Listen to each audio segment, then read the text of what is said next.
Hello, it is Ryan, and I was on a flight the other day playing one of my favorite social spin slot games on ChumbaCasino.com. I looked over at the person sitting next to me, and you know what they were doing? They were also playing Chumba Casino. Everybody's loving having fun with it. Chumba Casino is home to hundreds of casino-style games that you can play for free anytime, anywhere. So sign up now at ChumbaCasino.com to claim your free welcome bonus. That's ChumbaCasino.com and live the Chumba life. Sponsored by Chumba Casino. No purchase necessary. VGW Group. Void where prohibited by law. 21 plus. Terms and conditions apply.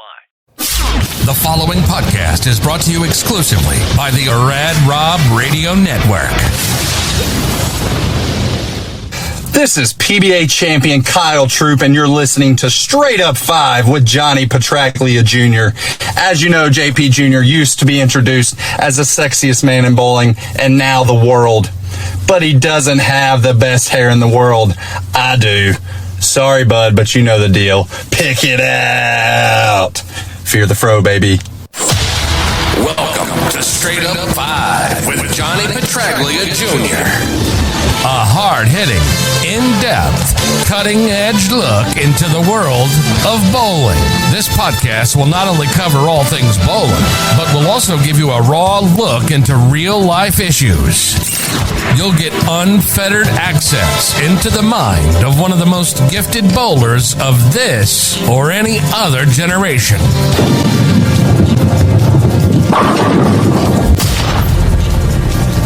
So without further ado, let's introduce you to the hosts of the show. Rad Rob, Rob Francois. Rad Rob, Rob Francois. Dr. Ocho. Dr. Ocho. And the incomparable Johnny Petraglia Jr. Johnny Petraglia Jr. Hey guys, welcome back to Straight Up 5 with Johnny Petraglia Jr. I'm your host, Rad Rob, Rob Francois. We got Tim Habiak in the house. We got Nick D'Ambrosio. We got Frank Testa. Welcome to the show, guys. We're also joined... Oh, I got my hat like Johnny tonight. Must be like, I don't know. It was weird. I've seen him do it so many times. I just got used to it. We are also joined by the man with the shiniest mask in the world. He is the resident doctor of Straight Up 5. The one and only Dr. Ocho. Good evening, sir. I don't want you to introduce me as doctor anymore because you're sick every week and it looks like I'm bad at diagnosing or something. So you are. Maybe, and this is for folks, I don't live anywhere near him. I live in Ochoville, and he lives somewhere in the south where Ocho's feet burn if he goes too far south because, the people are just slower.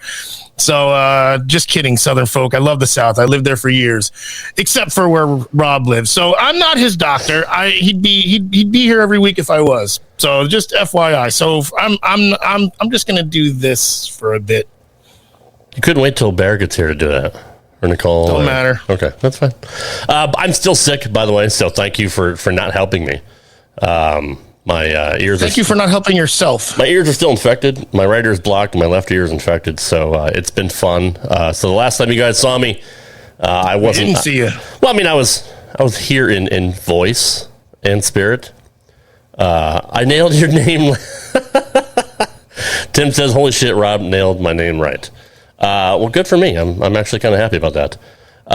What else have you been doing, Ouch? Nothing. Let's get the show going. All right. Joining us is the third man of the team. He has the name of the man on the marquee. The name on the man? Did I say name? Just bring him in. He's the name of the man on the marquee. His name is on the marquee, for Christ's sakes. Do it right. And you know why I stopped podcasting? Because I suck at it. Johnny Petraglia Jr. Good evening. The sexiest man in the world, by the way. What's up, buddy? What's up, gentlemen? It's good to be back from our extended holiday vacation. And I'm actually super impressed that you got his name right. And as I was sitting here, and you said it so comfortably, like you've said it a million. I forgot the way you just said that name, and now I'm afraid to say it because I do too. I swear to God, I'm like, wait, yeah, is it how it's? But yeah, you were so convincing in the way you said it. So that's a really good start there. So nice job, Rob. But it's great to be back. And looking forward to bullshitting a little bit about what we all did over the holidays, what the new year has brought so far, things to look forward to. Touch a little bit on the most recent bowling events out here in Vegas, being the PBA and PBA 50 regional players invitationals contested over at South Point in the Plaza, as well as the U.S. Amateur and Team USA trials, which was over at the Gold Coast Bowling Center. So got some good stuff to talk about tonight, and Happy New Year to you, John, as well, and good to see you back, bro. Glad to see you're not in Facebook jail already. So the last time we were here, again, I was here in sound. We had the lovely Stephanie Sheridan on the show, and I was super sick, and I want to publicly apologize for my behavior during that show. I was hopped up on NyQuil, trying to produce the show, and just trying to fucking, pop myself and be funny.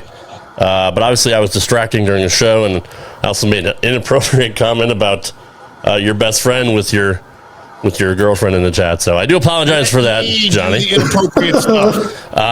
Yeah, never produce a show and take NyQuil at the same time. But lesson learned. But I also was going to take a break from podcasting for quite a while, due to the fact that my wife has been hammering on me for the last 3 years to lighten my work schedule and my load. So I was going to take time off, and Johnny and I, admittedly, were at odds for a little while. We kind of rubbed each other the wrong way regarding what happened on that night, and no, you rubbed him the wrong way. The fact that I only gave him an hour notice before that show. So in the end, we all worked it out.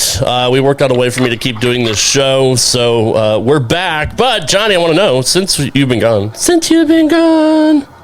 have you been doing for the last 3 weeks? Well, I can breathe for the first time. That's good. That is good. That is good. Thank you. What's been going on? Well, first and foremost, for anybody that hasn't seen my Christmas present, if she's willing to let me grab her right now, this is Evelyn. I named her after Evelyn Gardner from the Rockford Peaches. Nice. So her middle name is actually Gardner. Wasn't her son? Well, that's the thing the son. Rochelle's cousins moved here from Whittier, California, about a month ago, and they also have a standard dachshund named Frank. Go figure. And I think that we're going to wind up. They're going to have some puppies, and I already told Rochelle if the first puppy is a boy, we're going to keep it and name it Stillwell. Oh, you have to. There you go. And we're really not going to shout out Sean Riccardi being here. I know you said Air Nuts, but let's give the name out too, man. This is Sean Riccardi. This is the Sean Riccardi. Obviously, bowling legend in his own right. Would probably attribute it to Dr. Ocho helping him years ago. I mean, I guarantee he'll say that it's because of me that has, those 3 times I saw him that I probably, made sure that his bowling career would go on forever. He'll say it. I didn't know you worked with Sean. That's cool. Well, now you're doing at least you fixed one of 2 guys, because Sean still kicks ass every day that he's on the lanes. You have to try and figure out what to do with Rob now. Yeah, well, that's a lost cause. There's limitations of matter is what it's called. There's things that you just can't handle, and they don't matter. But I got in closing for me. It was a wonderful, wonderful Christmas and New Year's. I'm a huge Christmas buff. Parents always gave me and my sister good Christmas. So me not having any children, Rochelle's daughters are my children. So I always try and play the Christmas story dad on Christmas morning, hide a couple special gifts for them. And so that was fun. And then New Year's, we had a family get together at the house here. About 20 people came over. Real fun. Everybody brought a little something to eat, watch football, a nice, safe New Year's at the house. And then, so really, I mean, honestly, everything's been going great. My back is fully healed. I'm full blown bowling and gym ready. Again, thank goodness, no pain whatsoever in that L5S1. I guess those 2 steroid packs really shrunk it down enough that they said it could be anywhere from a couple weeks to a couple months. And fortunately for me, I was only down for about a month. And then we had 2 weeks of bowling, and now we're off for another 2 weeks because I believe the military championships is over at South Point. And my 2 weeks at league, I bowled a solid 690 set last night, and I think I shot maybe 7 and change. Oh no, 690 last night, 760 the week before. So nice. It's been a nice few weeks, and the 690 last night was a good 690 for anybody that's a bowler understands. You hit the pocket 35 times, try different balls. and you keep bowling 240, 230. Nothing wrong with it, but it should have been 270, 270. Right. Ocho, what have you been doing the last few weeks? Nothing. What's up, Art, by the way? Happy New Year, man. I hope you got my Facebook message yesterday. Ocho, you mentioned off air that you've been bowling like dog poo poo in your league. What's been going on with you and your Thursday nights? For my standards. Well, I mean, your standards are 219, right? What's that? I said your standard usually like averaging 219 or so. No. Not anymore. I'm a 215er. I'm a 215er. Okay. And I happily brag about that to the people who don't know bowling, to the people who know that like if you throw a 300, that's perfect. So they go, "Wow, you must be awesome." And I say, "Yes, I am. I'm Ocho. What else is new?" And then they say, "Wow, you got awesome arms." And I say, "Yeah, I'm Ocho. What else is new? It's from bowling, even with one hand bowling, and I got awesome arms." That's what I tell them. No, I've been bowling lousy. It's horrible. It's I'm not low sixes, and like my average is going down. I'm down to like 210. It's terrible, but I'm a team player. So if I need a strike in the 10th, I leave a ring in 10 and we lose by 1. So when you talk about sorry, Johnny, go ahead. No, go ahead. It's okay. I'm looking for a serious answer to this question. Why are you struggling? Because you were bowling really, really well for a while there. I know. I had a good run where I was either shooting 7 or a high 6. I don't know. I mean, I don't care.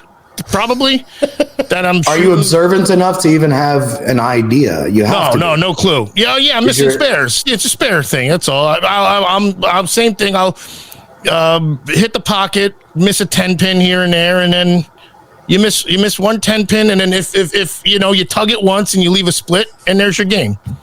Yeah. So I'll throw a 246, but then I'll throw a 180. But that's all right. Are you drinking when you bowl anymore? No, I never did. What are you talking about? I mean, you seem to have bowled better when you did. So, I mean, maybe that's the way I see it. The more pins you see, the more you're going to knock down. Well, that's right. That's absolutely right.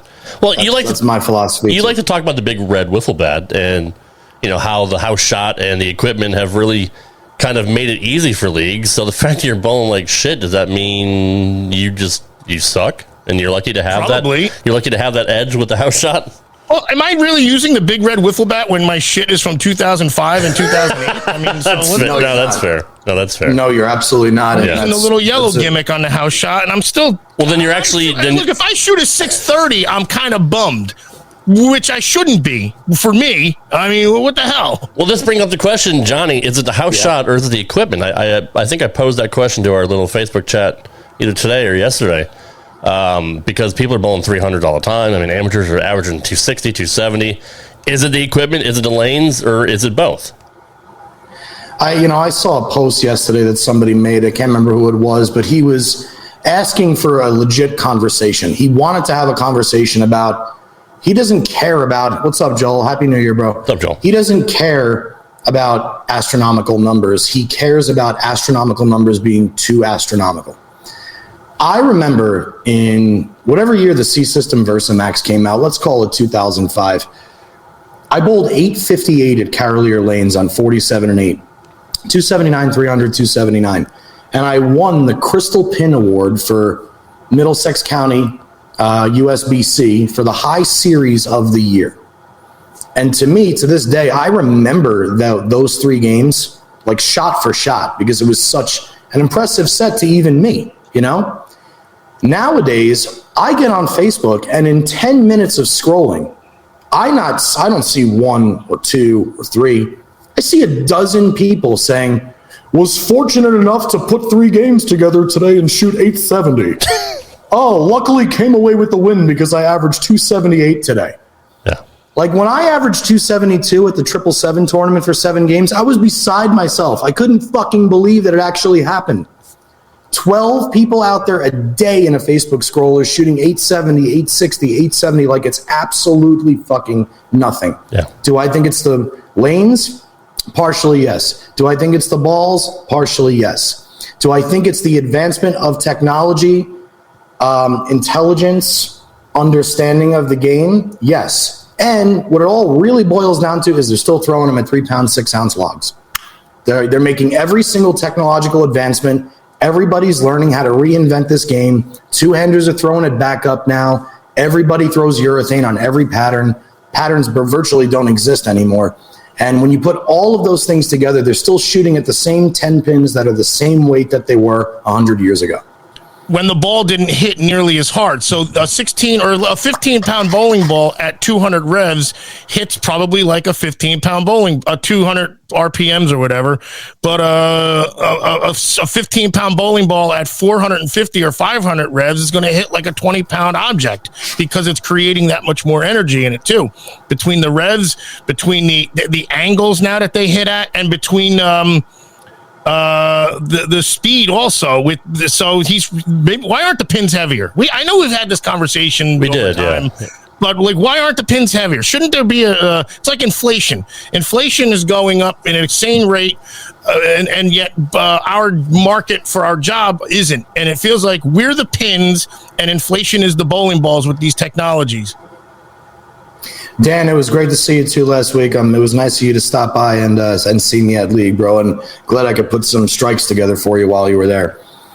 Frank says, John, you're so right. I get sick of all the scores I see posted on Facebook. I tell him to bowl in a sports shot and then post your scores. And Frank, if you leave a ring in 10, you're out of every pocket. You know what I mean? You're out of every bracket because these guys are freaking throwing so good. Go ahead. Right. Totally. I agree with what Frank says too. And the thing about it is I think the reason the pins aren't heavier is because it's not hurting anyone. When it's all said and done, at the end of the day, it's not hurting anybody. Right. The best bowlers in the world are still the best bowlers in the world. They always make comparisons. Who's the greatest of all time in basketball? Is it Michael Jordan? Is it Bill Russell? Is it Kobe Bryant? Is it LeBron James? The conversation's always there. And the problem when you try and cross generations with talking about who's the best ever is you just simply cannot do it. Mark Roth in his prime right now can't beat Jason Belmonte. But Mark Roth is one of the greatest bowlers that ever lived. Earl Anthony was one of the, if not the greatest bowler that ever lived. I don't think he's got a chance to beat Spencer Robars right now. I don't think he's got a chance to beat Jesper Svensson right now. The same way I don't think Rhino Page has a chance, or Patrick Allen, to beat I'm sure Jacob Buttriff right now. Whereas if you'd asked me that question 10 years ago, who the hell on earth is going to beat Rhino Page or Patrick Allen? Right. Nobody, as far as the lefties go. What's happened with the game is the reason for not increasing the pins is the weight of the pins is, again, it's not hurting anybody. All it does is help everybody. It makes, like Ocho said, the guy with 15-mile-an-hour ball speed and a 220 RPM, it makes that guy average high enough to go home and say, man, I'm good at something. I'm good enough at something that I can actually be competitive in something. I'm going to go do that again. If that same person goes in and they bowl against 4-pound pins and they lose 2 hits a game, let's do some quick math here. Ocho just said he shot 6-0 in league because he was missing spares, and that was the main reason, where he's normally shooting 690. Ocho's losing 100 pins a night in spares. It's 2.5 spares a game. 2.5. Now convert those 2 missed spares to 2 big 4s every game, or 2 5-7 off-pocket hits, because the pins are now 4 pounds. That guy that's averaging 210, 215 now averages 190 or 185. And that number differential makes that guy stay home. He doesn't come out and he doesn't bowl anymore because it's not as enjoyable as another thing he could go pick up and do. Exactly. So what happens now is, what do? You have to cater to the market that you have, which diminishes by the week. We lose members every single week while we're still trying to create something at the pinnacle level.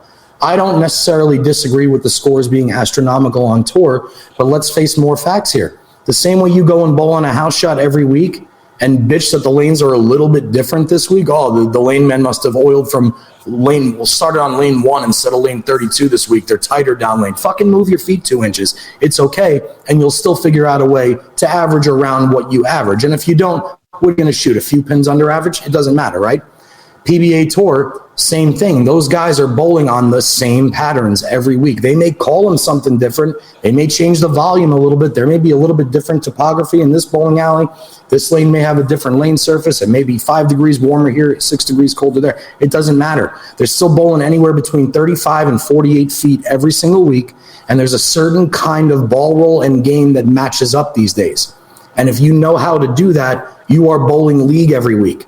The greatest bowlers in the world average 260 for blocks on tour but they don't average 260 in league. Why? It's two different games completely, but they're both forms of that league bowling where you're bowling on what you are used to bowling on. Does that make sense? It makes sense to me, but let me ask you this then. Does that give a lot of the bowlers, the amateur bowlers that average 260, 270, does that give them false confidence when they think, oh, I see Buttriff and Jesper and Belmonte do this on TV. I can do that too because I'm so awesome in my league. For some, 100% falsely. For others, and they'll have to find out on their own because they're going to go out there. Well, with the PBA League Championship, you're going to have pros and amateurs bowling together. So you're going to have a lot of Happy 100%. Gilmores out there that think they're going to be able to just crush the world. So real quick, before you answer, JP, because I want to piggyback what Rob said. So when you said it doesn't hurt anybody, I'm going to go in a roundabout way that it doesn't hurt anybody across the board, but does it hurt the top guys in bowling? Does it diminish what they're doing? Because again, people then think, oh, it's so easy.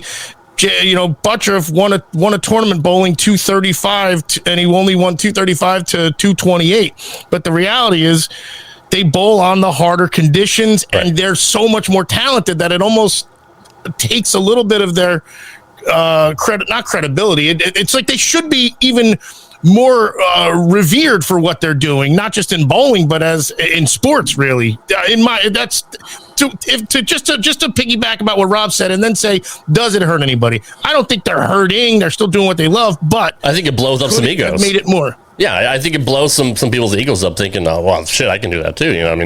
How come they only shot like we've seen some step ladders where the scores are atrocious over the years, like 180s, 190s, and you got your league bowler now saying, oh, I can do better than that. Yeah, and I agree with Tim Road over here too. I'm a 190 bowler with no business bowling scratch tournaments, but I do. It's a challenge and it's fun, and that's absolutely awesome. We all aspire to do that, absolutely 100%.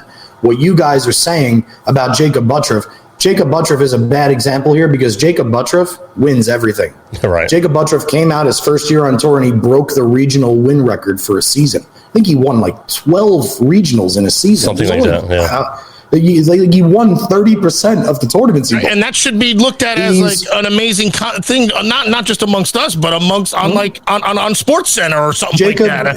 Jacob Buttriff is a PBA major champion. Jacob Buttriff this week won Team USA trials. He won. He led at least 2 rounds, if not 3. It's the fly-by-night guys, or when I was a guest on Over the Cap, it's the one-hit wonders that make that statement worth a little bit more. Here's a prime example.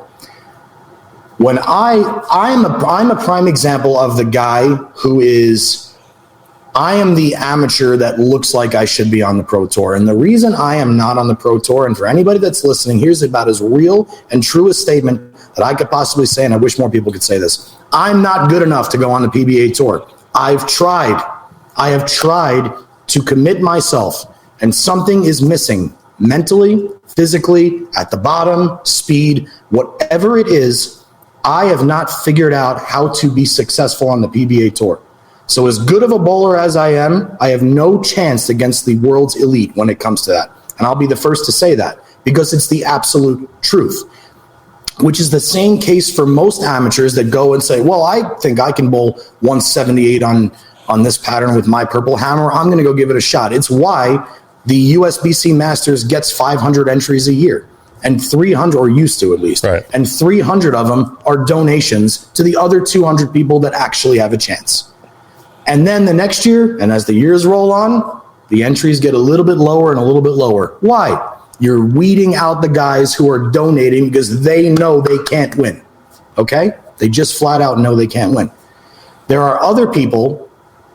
So like what I'm trying to get out here is like when I'm watching the PBA Tour in 2000, when Rick Lawrence makes the TV show and he runs the ladder and he beats Mike Albee and he beats Walter Ray and he beats Parker Bone and he looks like a 175 house bowler wearing the huge power paw. He has no balance. His ball is rolling down maybe 200 revolutions, maybe covering 3 total boards. And that guy's a PBA champion. All right, whatever these guys are bowling on, I got to figure out a way to get out there and at least go see what these guys are bowling on. That is way different than watching Jesper or Jacob or Ricky Ward or like even guys like that. I look at those. Frank, I bowled never a full season on tour. When I was, I roomed with Ryan Simonelli the year he made 3 shows at the World Series in Detroit. That was 2010. And I just bowled random events here and there. I made it out of both TQRs that I bowled for the Plastic Bowl event. I maybe have bowled 10 or 15 PBA events in my life, and I've cashed in maybe a third of them. So you've had a block where you have put it together. It's the 48 total games that something goes awry, not just the So obviously there's something there. It's just, you're close, but you haven't pinpointed what that one thing is that makes you turn it on for one block and then I guess struggle. I don't know if you even struggled, but like you cashed in a third of them. You did pretty good. Also means you did bad in 2/3. Not even bad, but like you didn't cut. That's all. Yeah. And again, it's just like anything else in life. If you want to be successful and great at something, you have to train yourself to be the greatest.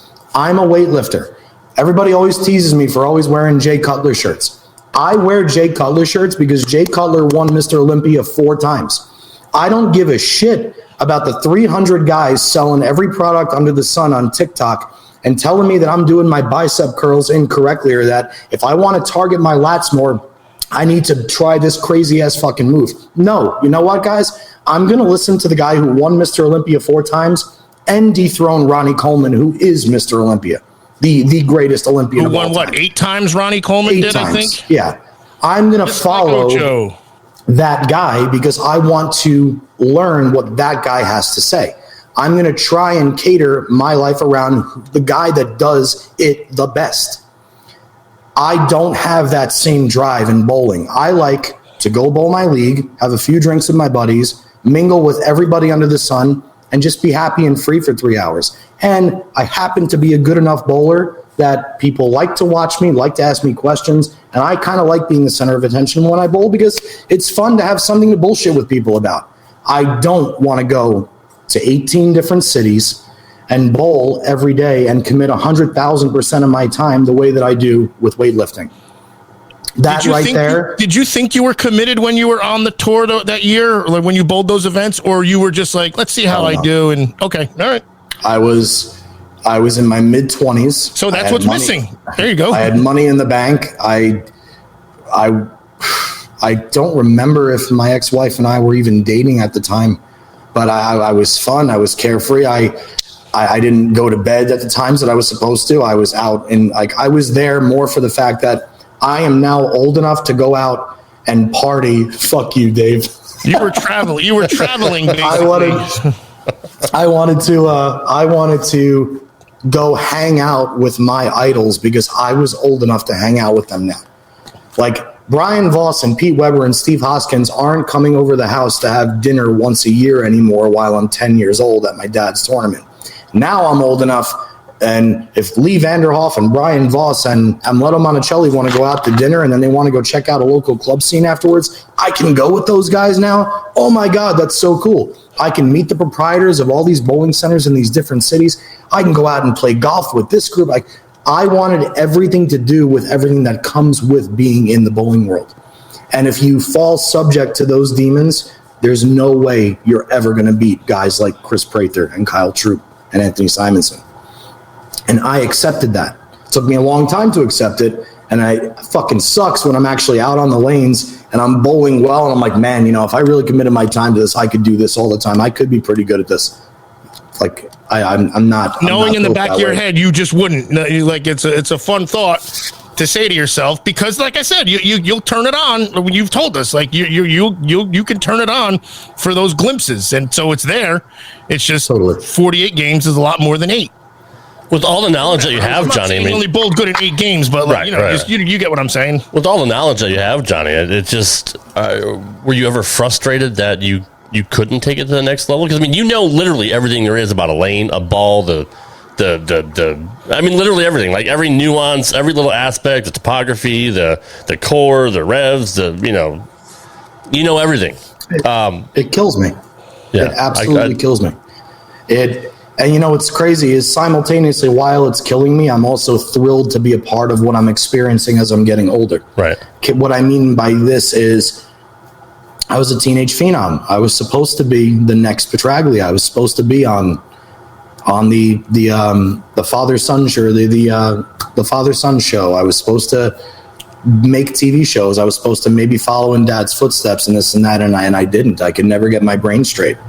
So now that I'm older and I'm watching the Bone Boys and I'm watching Ryan Barnes and I'm watching Kyle Troop and I'm watching everybody around me that's like they have famous families as well in the bowling world, and I'm watching all their success. So of course it beats on my head constantly.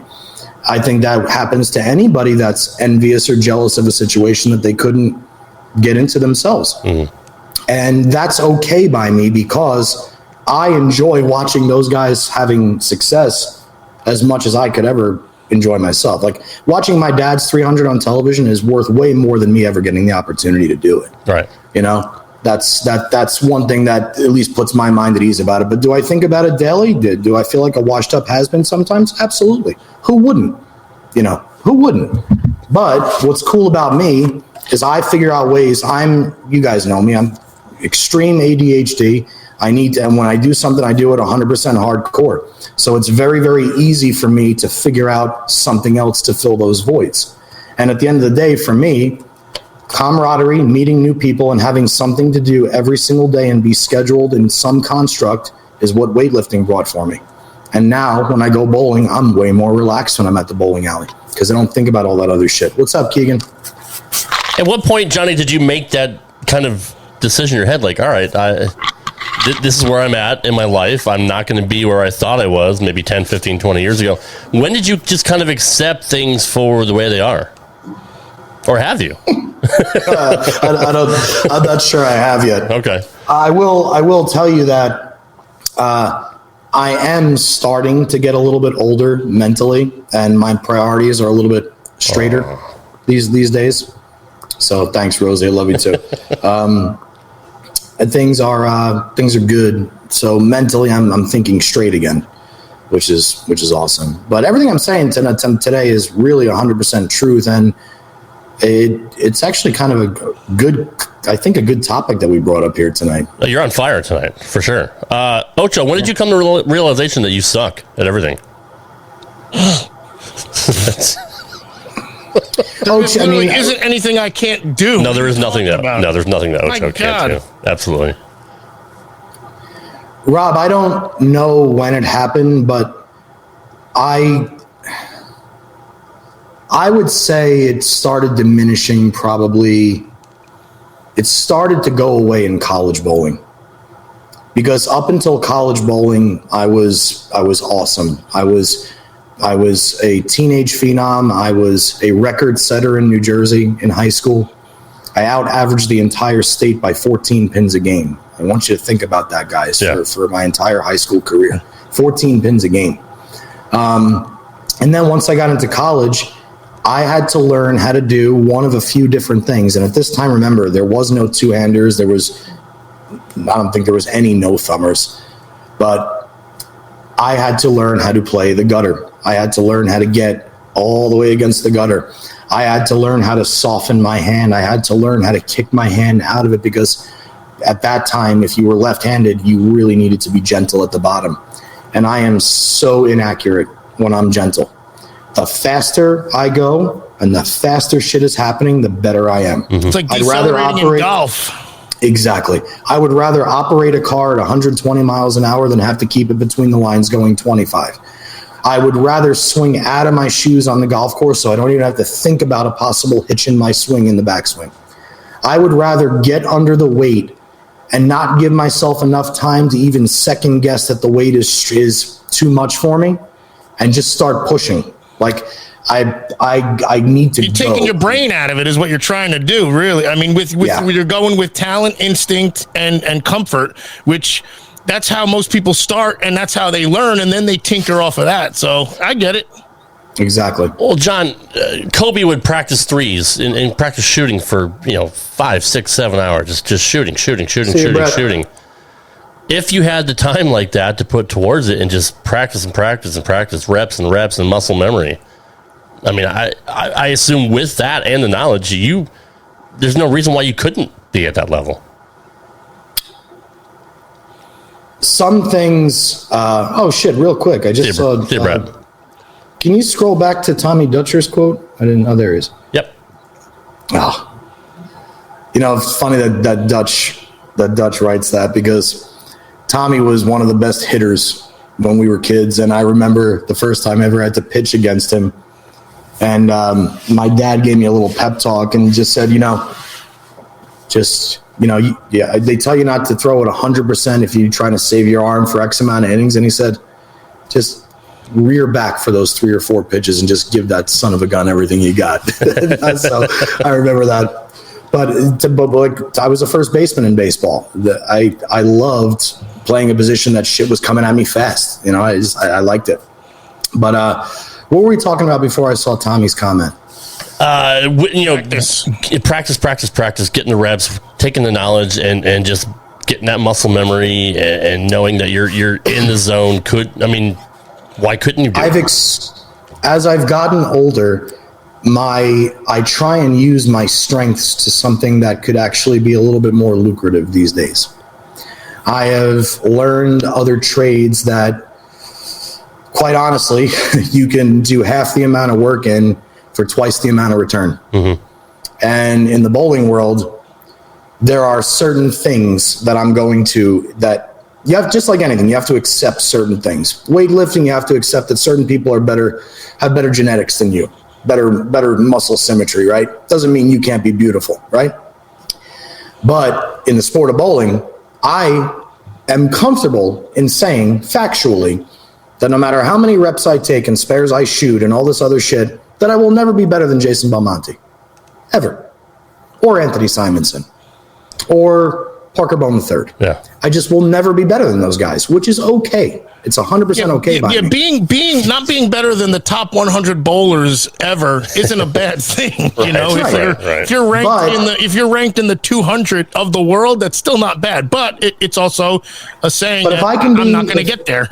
But if I can be the 50th best in these 3 other things that I'm really into and make more financially than being the best bowler in the world, I've reached that point in my life and in my relationship where I'm ready to try and move on to those things. So even though my heart still lives with bowling, my brain is in a lot of different places right now. Yeah. And the grind, and that's the thing, is the grind against the greatest bowlers in the world every single week. Right. The grind is what's up, Kevin, is so strenuous, and the return is so crappy. Kyle Troop, case in point, man, he had one of the most miraculous, awesome years ever on the PBA Tour. How much money did he make? $100,000? I don't know. No. The year he won the 250K. Let's say that he won let's just say he won 500,000 after taxes. As the best in the world. Yeah. What's up, Bear? Yeah, as the most earnings in a single season on the PBA Tour in its history, he made $500,000.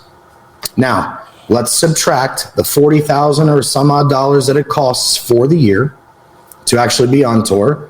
Let's subtract the expenses and the taxes, and let's say he clears $350,000. Well, he's going to get half of that anyway with taxes. If he made, whatever, or just over half, right. Every tournament he makes a chunk, a little less than half is Uncle Sam's. So even that's out the bag right there. Exactly. Those are kind of the reasons why, like, my brain's just in a different place these days. I bowl more for the excitement, the fun, and randomly. Cheeks. Oh! Yeah. Save the best flex for now. Fantastic. What about action, Johnny? What about it? I mean, you could, you have a killer. Do you have the killer instinct like your dad did? Your dad would clean up bowling action back in the day. How come you don't do more of that? It's hard to come by out here. Is it really? There's too many too many other things out here for people to do with their money. True, that's fair. That's fair. Okay, so if you're back east in say Jersey, I mean, would you be in the action scene? It illegal. They made it illegal technically. Like they legit made it illegal. Well, it was never legal back in the day. Legal? Oh, but I mean, even like poker games and whatnot, you can't do like the strike card game or something like that. I don't know. Go to a speakeasy and play poker. No, action bowling for me. Like what I mean by too many variables is out here. People can bet on sports, play slot machines, play craps, play roulette. They can eat sushi at 3 a.m. if they want to. It doesn't matter. Back home, when I'm in Jersey, okay, last call at the bar, restaurants closing, all this other crap. What are we going to do? Oh, we can get in this bowling alley at midnight and we can bowl for $500, $1,000 a game until 9 a.m. tomorrow. Hell yeah, I'm going to go do that 5 days a week. I love having my back against the wall. And if I'm bowling for that amount of money, I don't have that many games to sit and dick around. I got to start making some money now. Yeah. So, yeah, action bowling, whether I knew I was going to win or not, I would always bowl a match. And to this day, I will always bowl a match, even if I know I've got no shot, because I only have no shot until I throw my first shot. And then my brain it flips and it remembers how good I am. That's fair. Cheeks has come back home then. I am coming home. I'm coming home.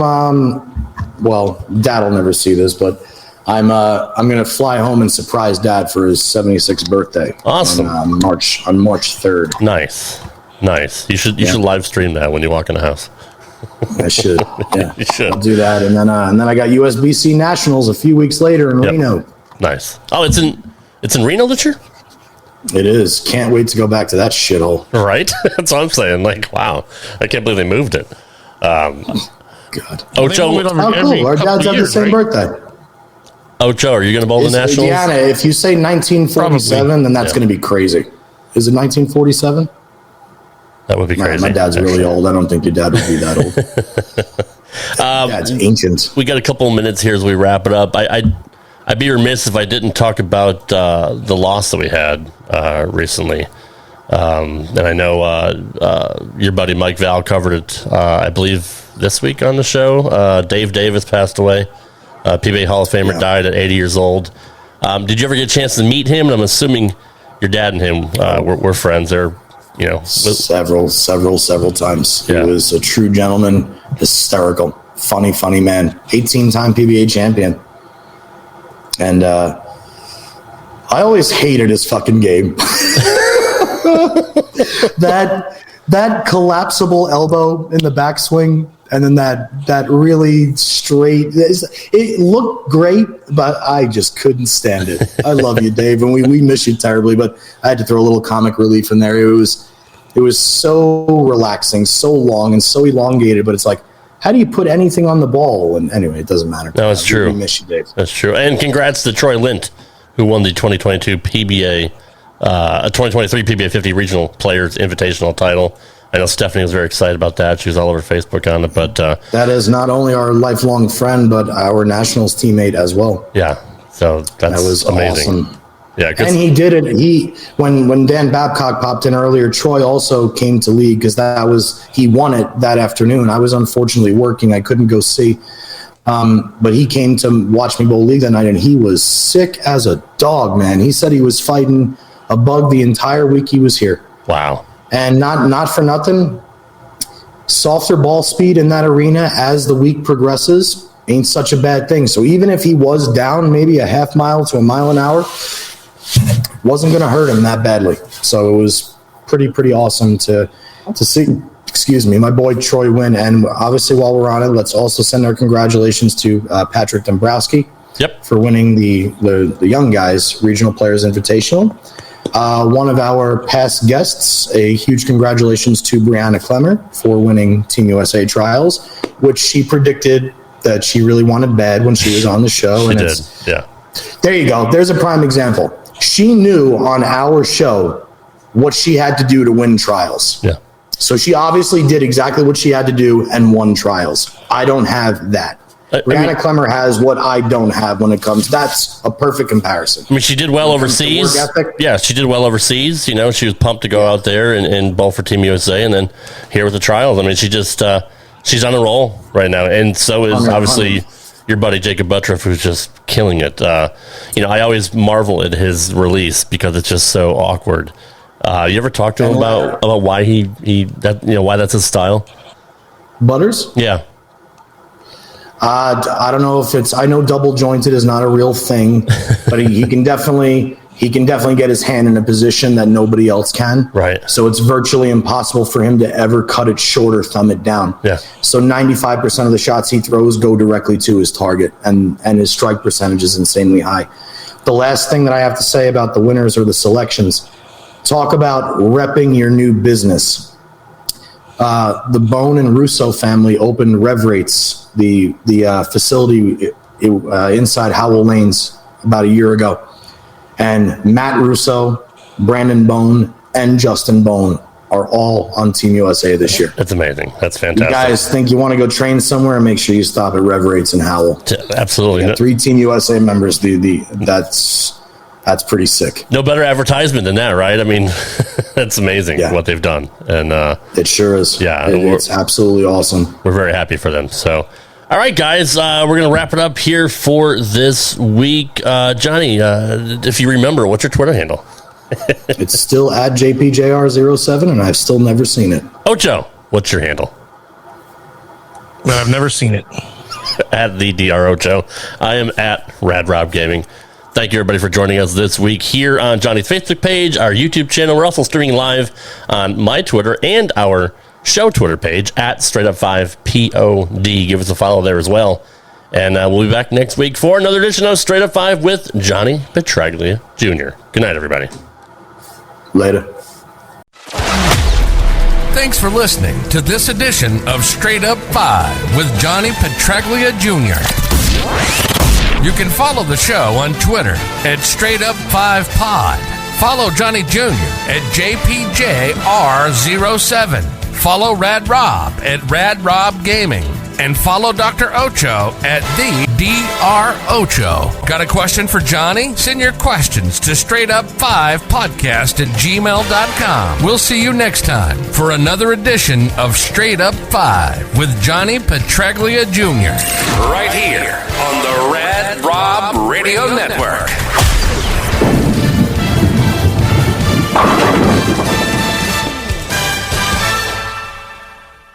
It is Ryan Seacrest here. There was a recent social media trend which consisted of flying on a plane with no music, no movies, no entertainment. But a better trend would be going to ChumbaCasino.com. It's like having a mini social casino in your pocket. Chumba Casino has over 100 online casino-style games, all absolutely free. It's the most fun you can have online and on a plane. So grab your free welcome bonus now at ChumbaCasino.com. Sponsored by Chumba Casino. No purchase necessary. VGW Group. Void where prohibited by law. 21 plus. Terms and conditions apply.